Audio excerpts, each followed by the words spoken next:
সংবিধান কিভাবে সিদ্ধান্ত নেওয়ার স্বাধীনতা ও আত্মনির্ভরতা বাড়াতে সাহায্য করে?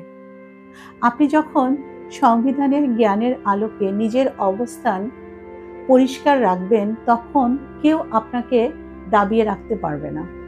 আবার কেউ আপনার সিদ্ধান্ত নিতে হস্তক্ষেপ করতে পারবে না। অনেক নারীরাই এই ভুলটা করেন যে লোকে কি বলল, কিন্তু আপনি যখন সংবিধানের আলোকে তথ্যের ভিত্তিতে আপনি যখন কোনো সিদ্ধান্ত নেবেন, তখন লোকে কি বলল তা গুরুত্ব হারাবে।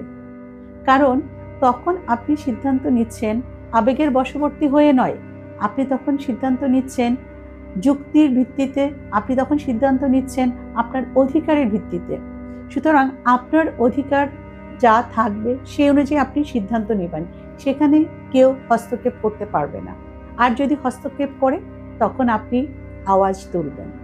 আপনার কণ্ঠস্বরই আপনার শক্তি।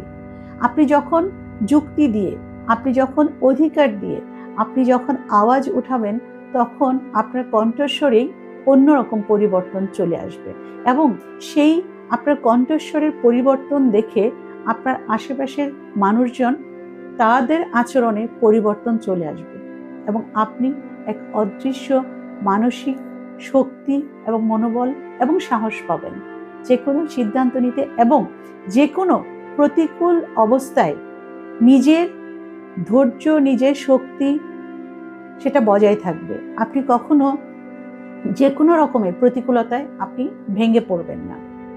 এ এক অন্যরকম শক্তি। এটা হচ্ছে আপনার লড়াইয়ের একটি দলিল। সংবিধান হলো আপনার লড়াইয়ের একটি দলিল। অধিকার একটি দান নয়, এই অধিকার হলো আপনার জন্মগত অর্জন। আর সংবিধান কোনো বইয়ের পাতা নয়, সংবিধান হলো আপনার জীবনে বেঁচে থাকার জন্য একটি লড়াইয়ের দলিল। ভালো থাকবেন, সুস্থ থাকবেন। Thank you.